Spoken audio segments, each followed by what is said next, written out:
The Fabulous 413 podcast is funded by Northeast Solar, helping Western Mass families achieve greater energy independence through solar power, battery systems, and air source heat pumps.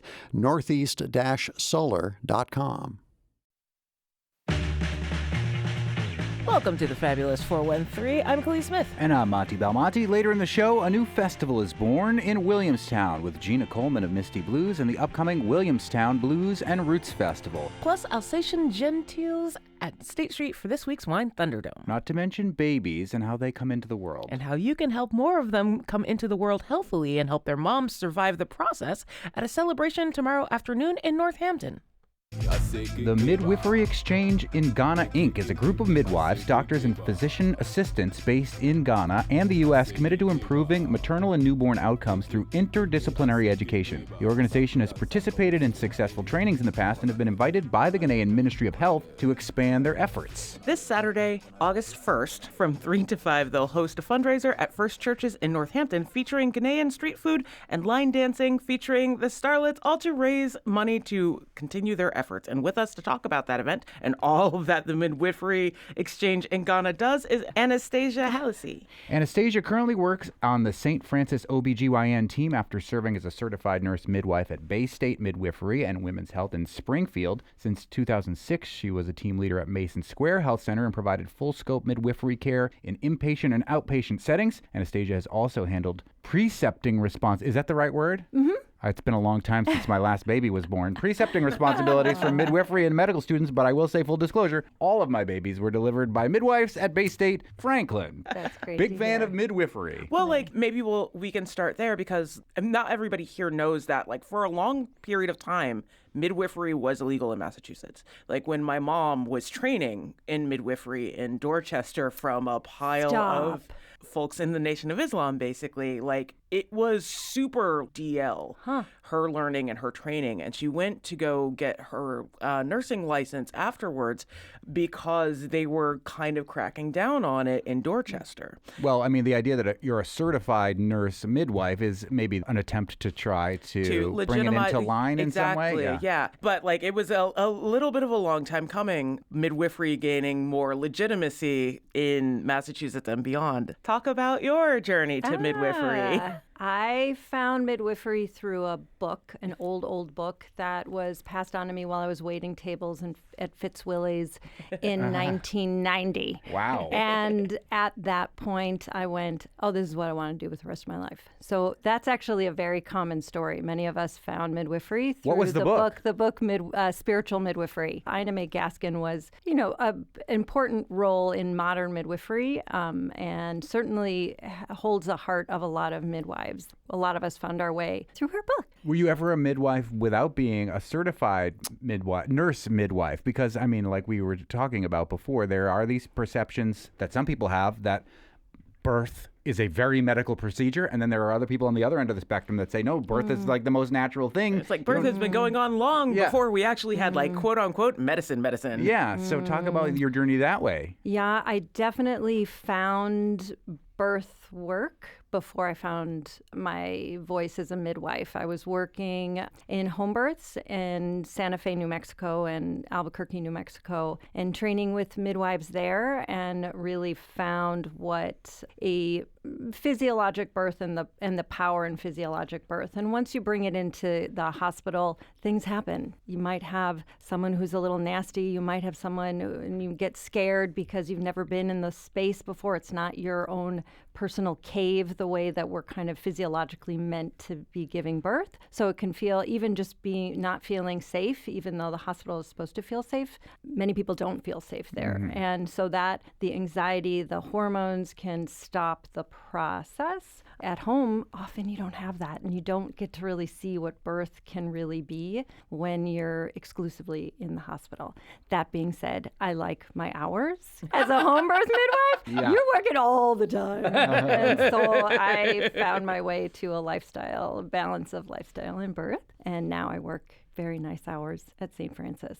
But I still get to catch babies, which is a divine part of my life. I'm sure. I love babies. The Midwifery Exchange in Ghana is what we're here to talk about. There's a benefit for them this Saturday, August 1st, 3 to 5, First Churches in Northampton. Talk about your relationship to the Midwifery Exchange, Anastasia. Yeah, my friends and I kind of started that nonprofit back in about 2019. It's hard to say exactly when we got our foot in the door in Ghana, but doors kept opening and we kept walking through. My colleague Marie Meckel met a physician assistant who knew the district director in Ghana, which is a very remote northwest city in Ghana. And then from there, we were introduced to the district directors. And when you're in we were asked at the behest of them to work there, which is essential whenever you're from the outside, you've got to have the approval of the whole structure, and that's at the Ministry of Health. In 2019, I started, and then COVID hit, and what I started doing I didn't think would continue, but the incredible midwives there, specifically Elizabeth Derry, continued the education that we reviewed. We were reviewing newborn resuscitation, which is known as Helping Babies Breathe there, and she took that on and went all over the district and became a very influential educator there. Then they reached back out to us once COVID was we were getting out of it, and said, hey, let's do more. And then we kind of created quite a big couple programs and reached out to our communities and said, we're going to do this kind of crazy thing where we're going to go to Ghana and help continuing education with midwives, and we're going to focus on helping babies breathe, and then we're going to focus on obstetric emergency drills.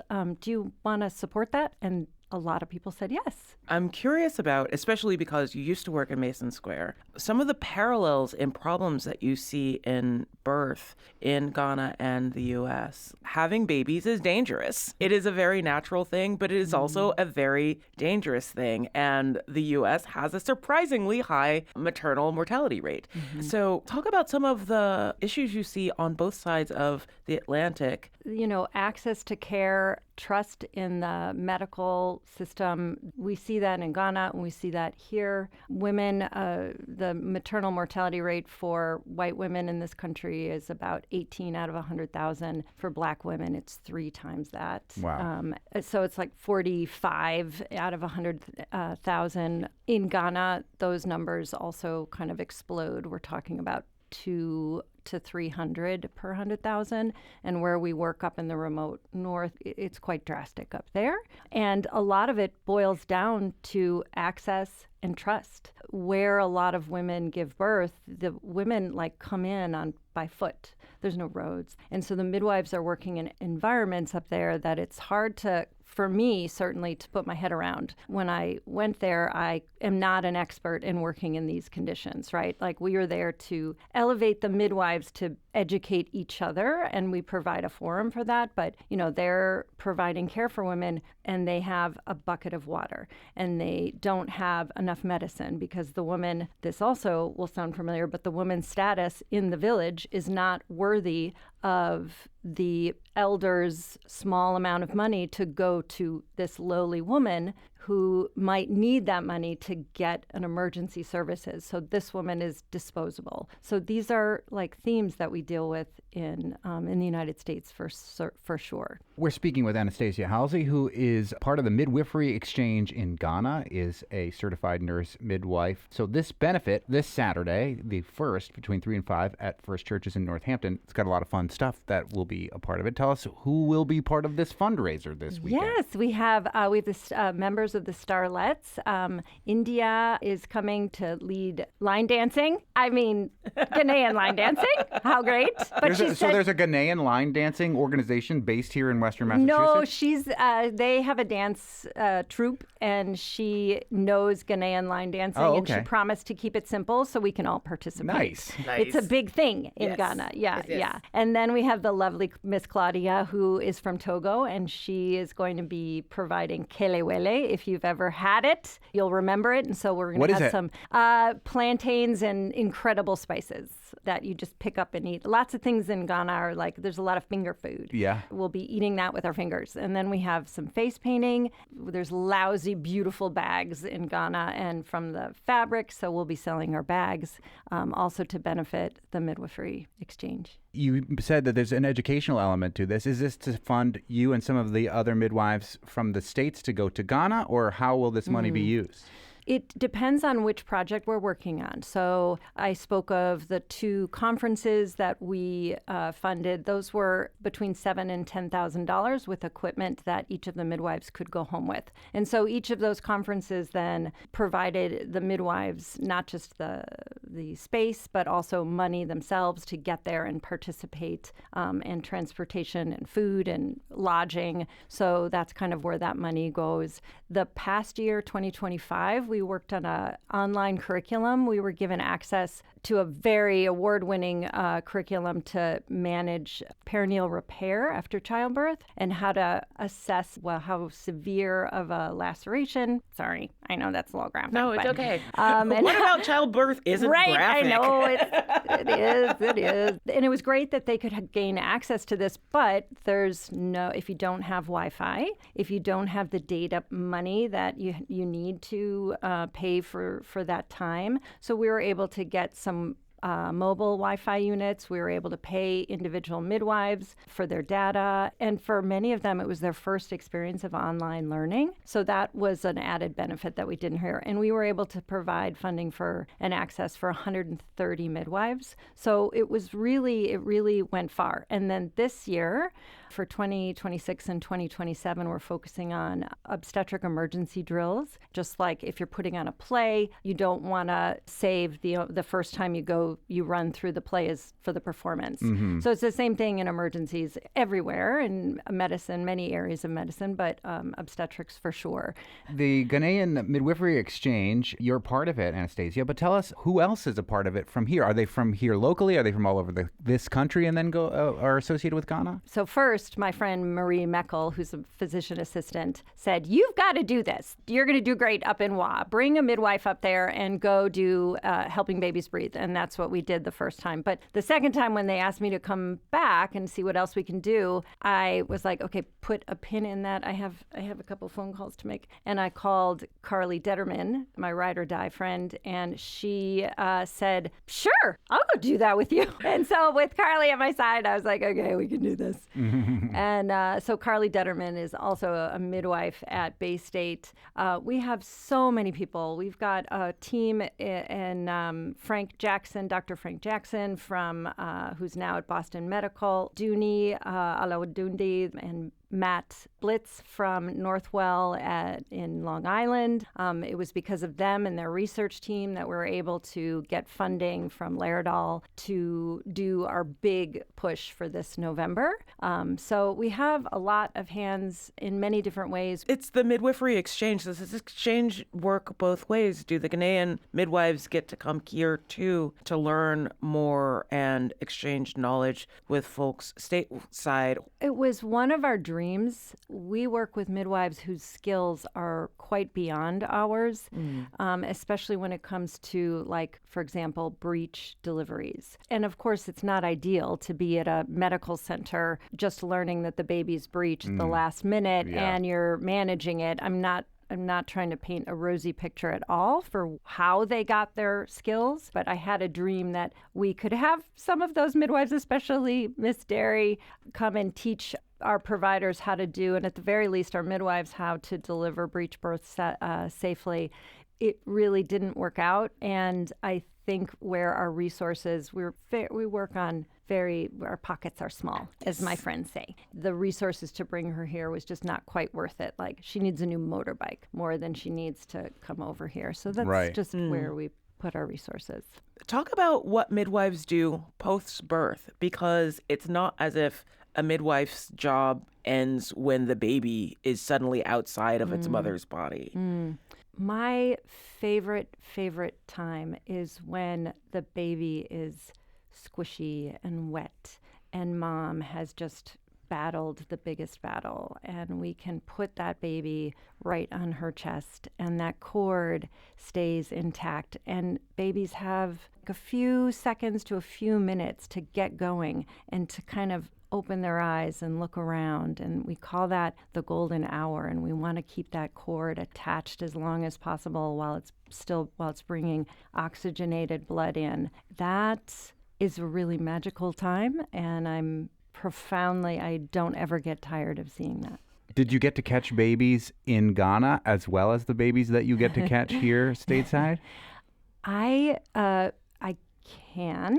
I feel very strongly that they are the experts in those fields where they work. When I go there, I'm absorbing, I'm kind of learning. Along those lines, like, what's the most important thing that you've taken from participating in this exchange? Yeah. A friend of mine once said I was a relationship person, and I'm quite moved by the deep friendships and relationships that we've made there in Ghana. And I have no interest in taking our project and going, to another country or even another part of Ghana. Like, we have built strong relationships. We have trust. We've certainly battled whenever you're dealing with creating something and we're over here and they're over there and we're coming together. I mean, we've certainly had lots of disagreements over the years, and we always come together and say we are together.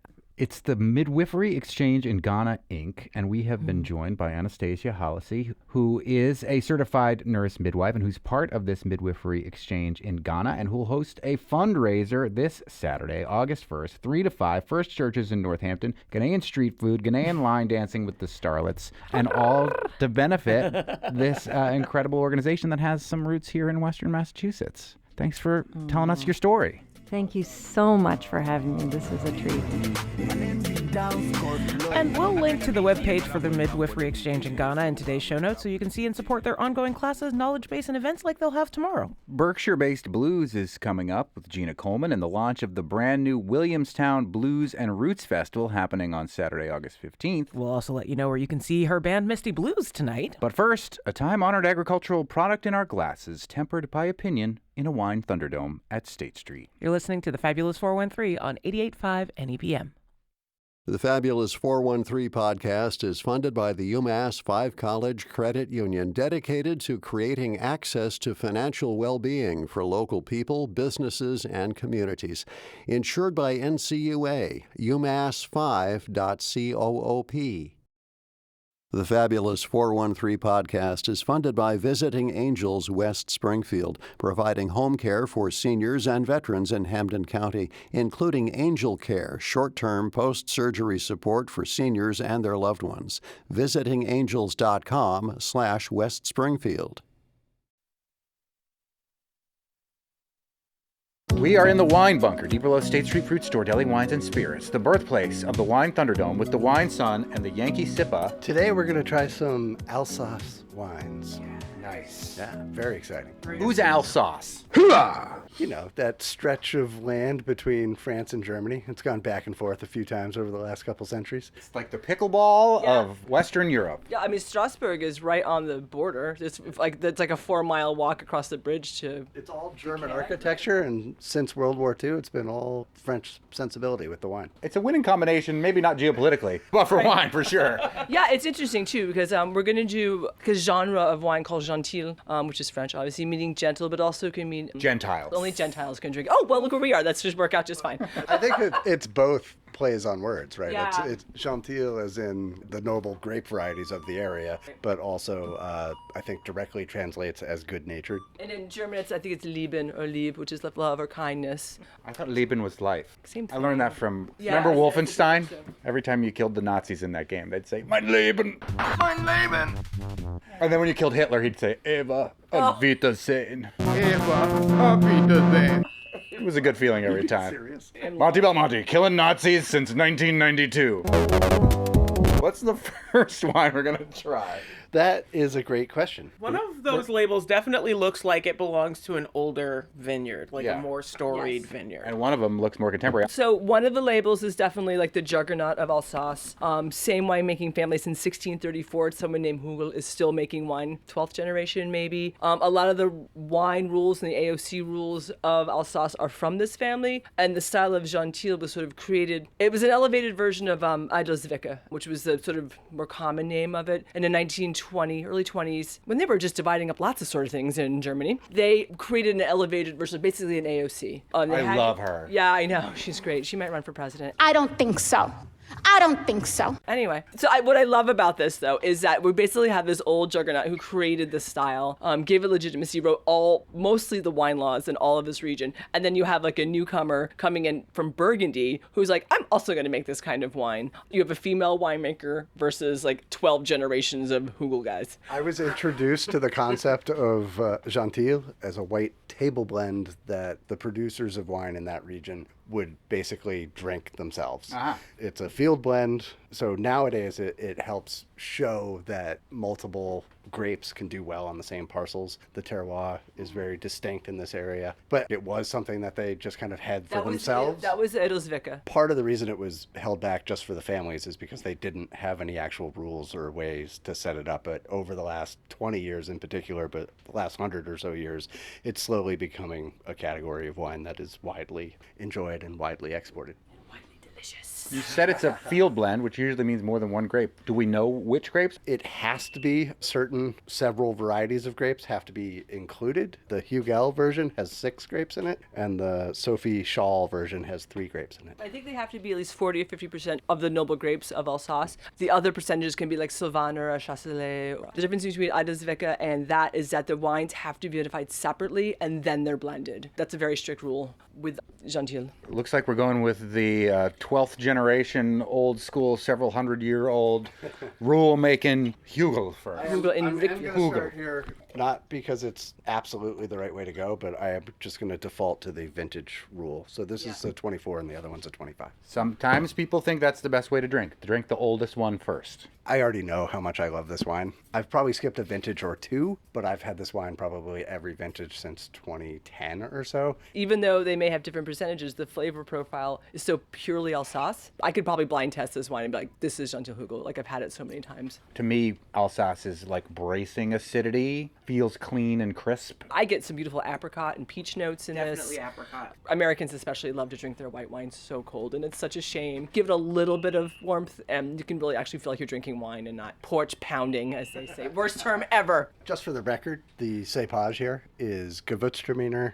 Riesling, Pinot Gris, Sylvaner, Pinot Blanc, and I'm missing the 6th one. Here's a great tip, folks. Thanksgiving, you're like, I don't know what to drink. This is the wine to buy for Thanksgiving. It pairs classically with Alsatian food like chicken. I think they eat a fair amount of trout there as well, so this would work with that. It's a great blend. It goes with everything. You know, you have some fruit. It's also full-bodied enough to serve it in like a colder temperature. I love this wine. I mean, I'm the same as Wes. I've had this wine every year for 13 years now. I've had this so many times on Thanksgiving that right when I put it in my nose and then started to drink it, Thanksgiving popped into my mind. It is perfect pairing for all that stuff. And then you decided to have a political argument with someone and get hate kicked your out of the uncle, house and again. hate your uncle. I think this is why I've stopped, for the most part, doing family Thanksgivings and just do Friendsgiving. Is awesome. Practicing gentility here in the wine bunker when we've got a genteel wine number 2. Both of these are golden in color. This one's a little bit lighter. I should also mention they come in the classic Alsatian/Riesling long sloped bottle. This one that we're tasting, though, 2 of the grapes are actually macerated, so there's a little bit of skin contact. So if you look at them closely, they have a little bit more of an orange hue to them. So macerated means skin contact? Well, it means I've been trying to teach my 13-year-old about this. There's So nothing to be ashamed of. The grapes and the skin, they're sort of macerated. Like you are macerating something, you're chopping it up, you're blending it together, you're allowing the juice of the grape to touch the pith and the skins. And usually in white wine, they're just pressed, right? And that just, you get that free run juice. This is, they're mixing things up a little bit. That skin contact is what's giving it this beautiful yellow color. Almost all juice comes out of almost all grapes clear. It's about how much time you leave it with whatever color skin it's with that gives it the color most of the time. It's giving it that slightly peach color. If you wanted to make such an argument, argument, you could put this in the category of orange wines. White wines left with the skins. It's orange wine movement, that's what it means. Spicier than the other one. What did you say that there was Gewürz in this one? Because Gewürztraminer is the spicy white grape in my... This one is Gewürztraminer, Pinot Blanc, and Pinot Gris. Oh, okay, cool. It's interesting, the sort of juxtaposition of these two wineries also, as the Hugel is 12 generations strong. This woman is no stranger to the wine world. She was born in Burgundy. She was educated at Dijon. She got a degree in oenology, but really fell in love with wine when she met her husband in South Africa. And now they split their time, 6 months in Alsace making wine and 6 months in Swartland, South Africa making wine. This is so different. They're so different, huh? They are. And actually, as soon as I tried this wine, the first thought I had was, I'm going to put this in the store because it's totally a different style of wine, and it's really interesting. The second thought I had was, I know exactly what we're doing on the next Wine Thunder. And we've had Sophie Shaw in a previous Thunderdome, which she lost, and I was encouraged by the Tip Top folks to try her Pinot, which I know is fantastic. Mm-hmm. So the other thing, too, you have to remember is that the Hugel family, them being so old and so established, they own 30 hectares of the top vineyards in Colmar, like around Rikvier. So even though they own all these top vineyards and great land, they are against the AOC. There's something about them that's very unique. They don't want the highest establishment of AOC. They don't want the, what's it called, Grand Cru. Or something, they have a perspective on the Grand Cru that they don't want it because they think it's limiting. Or so. And AOC, if people haven't been paying attention, it is not Alexandria Ocasio-Cortez. It is an appellation. It's like, these are the rules for this little area of land where we grow this, and it has to be done this way. Contrôlé. So there's that. It's the same thing as a DOC or DOCG in Italy. The example I always give to new employees here is asparagus. You could have valley asparagus, right? AOC, that big generalized area, that's your AOC. That's your valley asparagus. But if you want the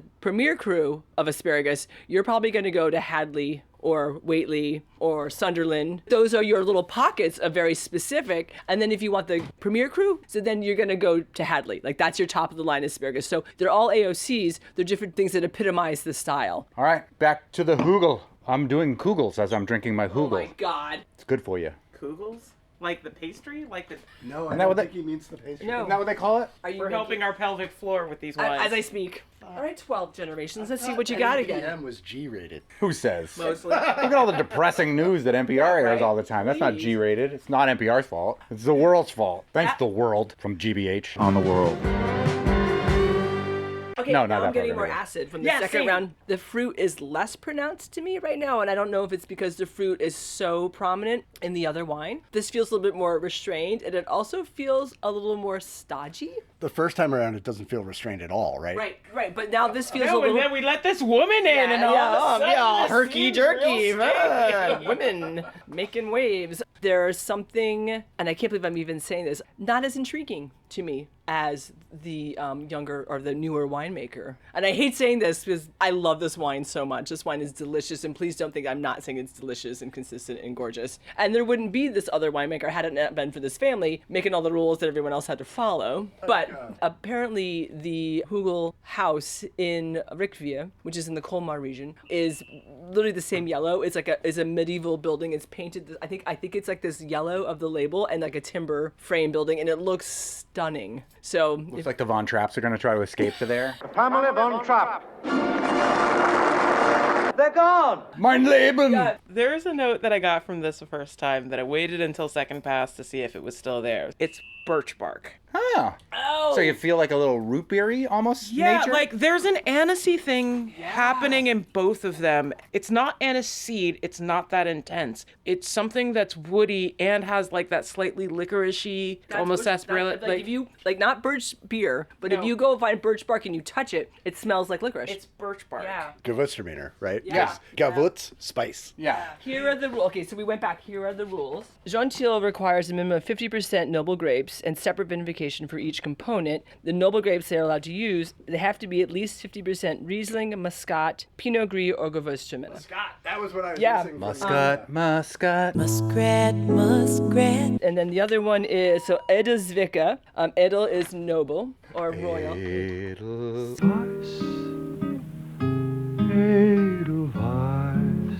The Yeah, and then Zwicka. Noble White. Yeah. Is that what that means? Edelweiss. No. But the Zwicka, it comes from Zwicken, and it's from this region specifically. It means to sample from the cask. I think that the Edelzwicker. That song isn't so endearing. Yeah. My world is shattered. Yeah. So the Edelzwicker, which was the pre-1920 version of this, was the traditional blend that had no percentage rules for noble grapes. So I think what the Hugel family or the Trimbachs or whoever was around at the time were like, you know what, this wine is delicious. This is not about extra wine. This is about a real wine style that we're going to land in this area. And so now I would say I'd be surprised if this Gentil wasn't probably their best-selling wine. I asked my daughter for pronunciation help on Gentil, and because she's an avid French student, she left the L off basically. And I was like, how come you don't pronounce the L at all? And she said, I am pronouncing the L. And I said, you're swallowing the syllables, just like people I know that actually are native French speakers. Wait. Ouais. Yeah, exactly. Ouais. She was saying gentil. Gentil. Gentil. Gentil. My name is Shanti.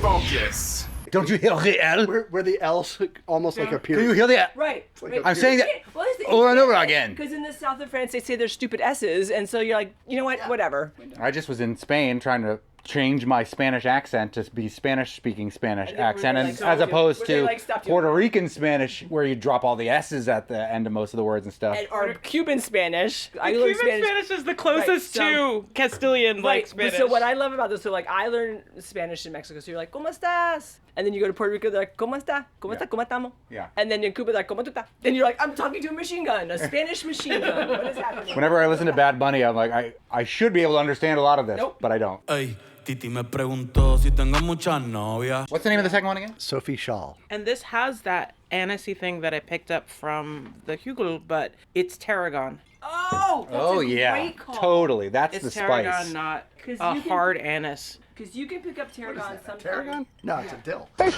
just a dill, not a tarragon. That anisey note, tying them both together, is really cool to pick up on too. I just want to tell everybody how proud I am of me for not making any comment about how many times we talked about anise. All right, it's time to vote between these two Gentil wines from Alsace, the 12th generation Hugel Gentil, and then the Sophie Schall, the more contemporary. I love that Schall, too. She has a German last name. Yeah, I love Kristen Schall. Why are you being so weird? Weird? I'm not being weird. I love Hugel. It's exactly what the style should be. Again, whenever I recommend beer or wine or any kind of alcoholic style, I tell people go to the source, drink the original so you understand the concept behind it, and then explore, right? So that's what the Hugel is. The Hugel is a classic. They define the style. But the Sophie Schall wine is so beautiful and so elegant. And I hate to be like, you can tell it was made by a woman. It's a terrible thing to say because obviously I don't believe in that, but there's an elegance and a femininity to this wine that I think really brings the flavors of it out, and it's just such a different version of it. I absolutely love it. Yeah, I'm voting for the ladies. Yeah, this, they're both great, but this one, I keep coming back to and being like, oh, what is that? Oh, what is that? So much going on.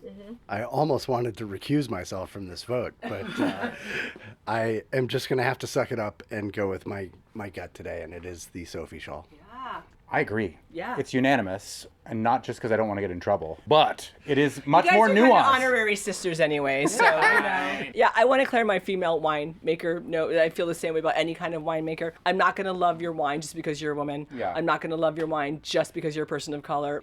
I want to support everyone making wine because everyone needs to make wine, and everyone should have access to making that's what I'm wine. saying. Everyone needs to have the access to land and money and education to make wine. And then what you do with that is hopefully making good wine. What is beautiful about this experience is that is an amazing wine, and it's going up against the old boys, and it more than holds its own.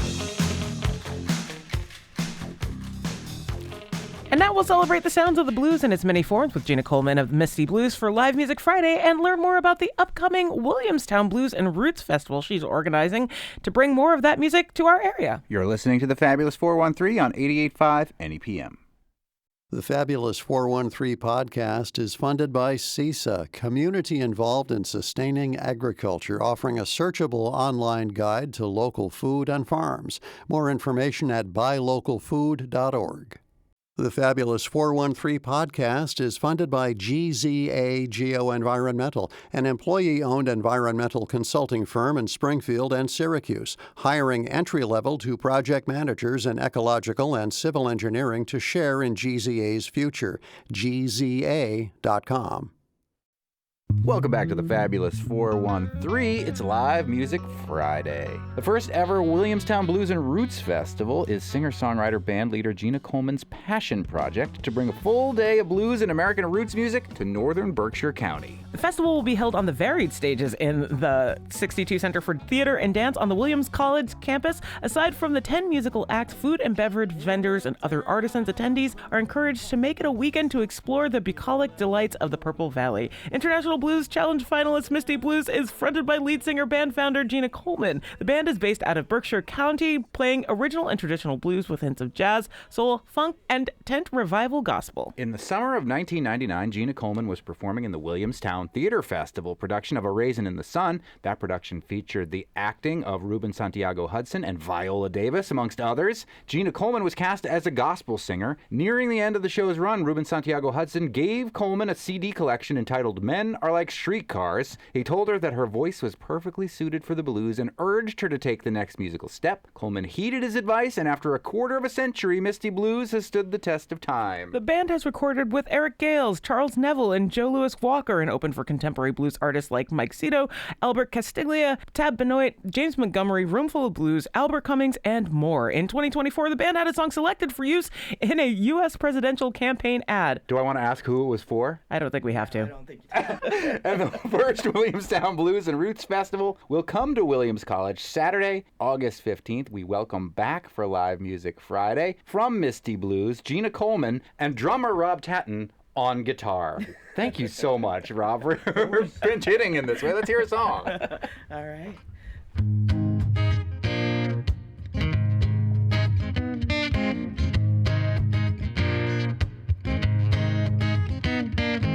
Early this morning, blues knocked on my door.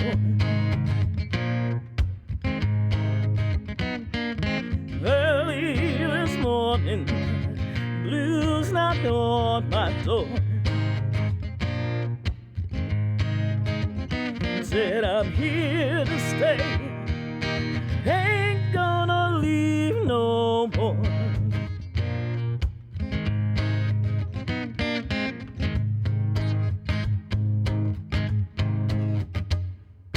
Blues and trouble are my best friends. Blues and trouble are my best friends. When the blues sleeps, that's when the trouble begins. Jealous gals, better keep your man at home. Oh, you jealous gals, better keep your man at home. Till I find a good man of my own. Stole my man from my best friend. Yes, I stole my man from my best friend. But she got lucky and stole him back again. I'm a worried mama, stranger in your town. I'm a worried mama, stranger in your town. If I ask you for a favor, Daddy, don't turn me down. If I ask you for a favor, Daddy, don't turn me down. If I ask you for a favor, Daddy, don't turn me down.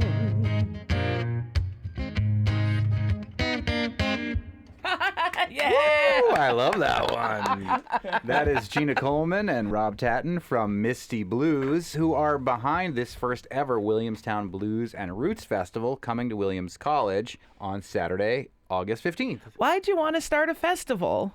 Well, I got word that the Williamstown Theater Festival had abruptly decided to go into an every other year model. And that's like devastating for our small town economy. Williamstown functions in the summer because of the theater festival. And then also Fresh Grass. Right. Yeah. Right went down to the street. right down the street. Went to every other year. Exactly. And So- Wilco has already been doing it for so long in North Adams. So now we're what's going to this? get Williamstown and Fresh Grass in the same year, and that's a little weird. Yeah, it is a little weird. So I reached out to the college immediately. I think it was the day, minutes after I saw the announcement in the Berkshire Eagle, and I contacted them. They're like, "Yeah, we're just circling the wagons. We're just finding out about this." And they got back to me a month later and said, "You got something you want to do?" I'm like, "Yes." How about the Williamstown Blues and Roots Festival? And so the idea was born, and this will be the first year that it happens. And I think what a wonderful, that's what I think communities need more of. When gaps like this happen, you need somebody to come in and wave a banner, and that's exactly what you're doing with this. So kudos to you for stepping up. I also, until I was working on the intro here, didn't realize that it was called the Purple Valley. Yes. In Williamstown. Is it because Williamstown's colors are purple, or is there Yeah, other... the landscape, the mountains They look in a the little purpley? fall turn purplish. And so they call it the Purple Valley. I like that. And that's also the colors. Purple is one of the colors of Williams College. Right. Much to the dismay of Amherst College, which is also purple. Also purple. Yes. Constantly in competition. That's right. You've been a part of many festivals with Misty Blues. What are some lessons that you learned from them that you have been able to apply to this festival that you're organizing? I basically called on my friends. This is an artist solid. They knew better than to ask what they would get, what they would earn. So, there's a community. I think everyone on this lineup we have been on bills with and have been in community with. So that's a great thing. And even to our furthest artist coming, which is Carly Sky and the New Blue Band. And they're coming from Chicago. And Carly Sky is Buddy Guy's daughter. Well, let's talk about that for a second. 'Cause I follow you on social media, Gina, and I saw that you were having a pretty amazing seeming interaction, not only with Carly Sky, but with Buddy Guy himself. Can you tell us a little bit about that and what, as a blues musician, that means to you to be able to interact with Buddy? What happened? Yeah, well, we finally got the call. We were on the short list for many years to play Legends, which is Buddy Guy's club in Chicago. So we were really excited to play the venue, and we got there, and we set up, and we got into the green room. I was there with my proper guitarist, Seth Fleischman. You're doing a great job, Rob. Just wait till you hear him.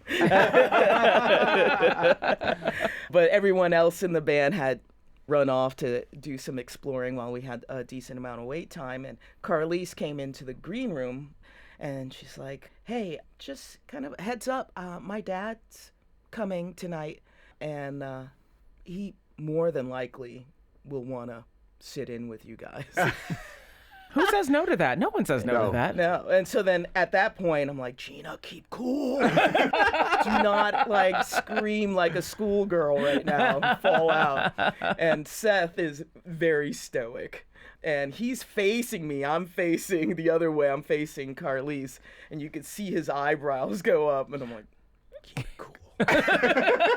Don't freak out." Yeah, I know. So I'm like, "Oh, cool. I didn't know he was in town." Yeah. And she's like, yeah. And so then she ran through, normally if he plays with a band, if you got a song in C, right, 1-4-5, slow, slow blues. And yeah, we can do that. And she's like, yeah.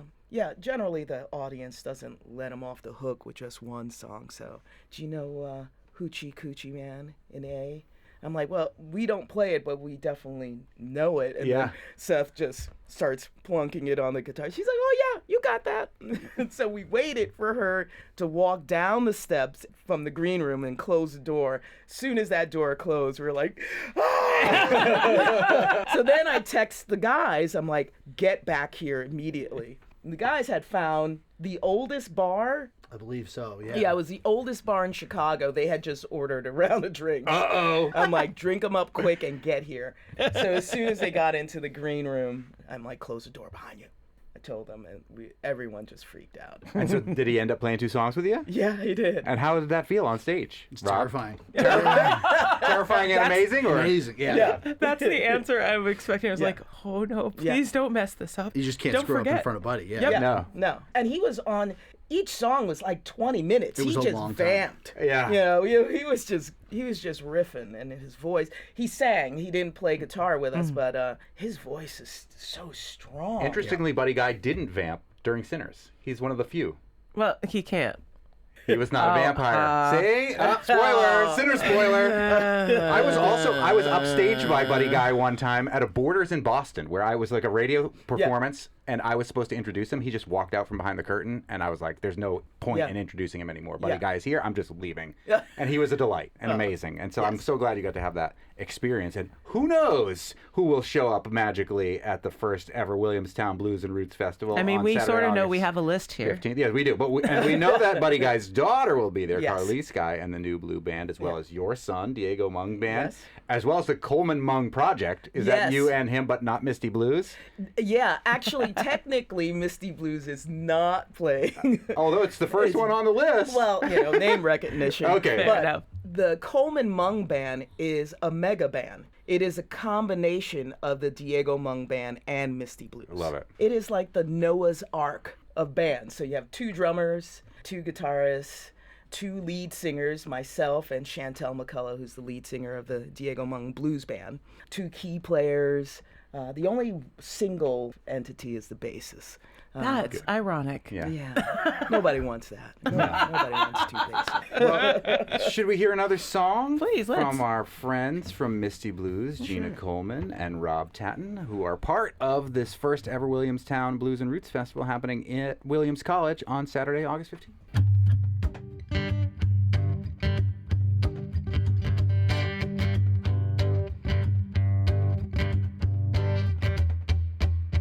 Why don't you pass me a piece that you fly by and we can sit back and reminisce about those days gone by? Won't you pass me a piece of that you fly by? And we can sit back and reminisce about those days gone by.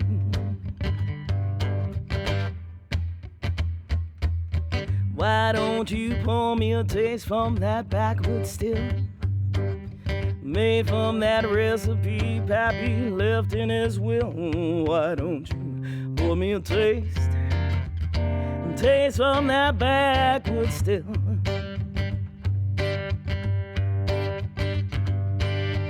made from that recipe Pappy left in his will?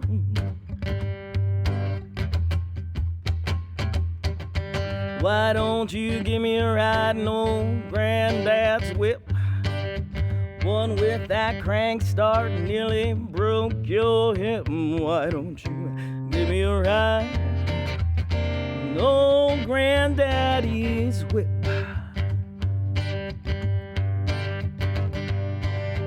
One with that crank start that nearly bust your hip.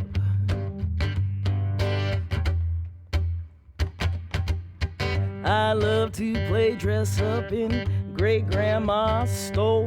It was so finely made it will never get old. Oh, I love me some dress up in great-grandma's store.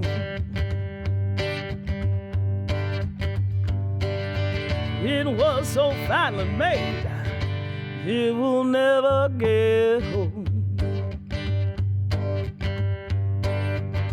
Never get old. never get old. Never get old. Never get old. Gina Coleman and Rob Tatton from Misty Blues here for Live Music Friday in the Fabulous 413. They're behind the 10-artist first ever Williamstown Blues and Roots Festival happening Saturday, August 15th at Williams College in the Purple Valley. But I feel like we should also mention tonight, if you're in Adams, you can also see them at the Adams Theater. Oh, yeah, we love that place. On Monday, they're going to be at the Botanical Gardens in West Stockbridge. Wow, we're busy. I mean, your guys are everywhere, which is great because, like, this is great music and it should be shared. Yeah. Actually, today is the official release of our 18th album. Wow. 18? What's the name of the album? Still ticking. Excellent. Rob Tatton and Gina Coleman, thanks so much for coming in and playing for us today. Thanks for having us. Oh, it's our pleasure. Good luck with this festival. May it have a long existence. Oh, I hope so. I hope so. Yeah. Are you looking to do it every other year, too? Yeah. Why not? I mean, if I don't lose my shirt on this one.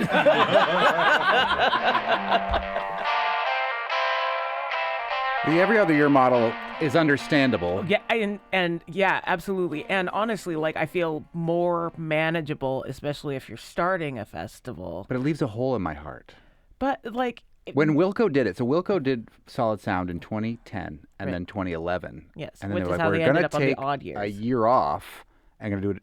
They didn't even know what they were going to do at the time. But then it created such a demand.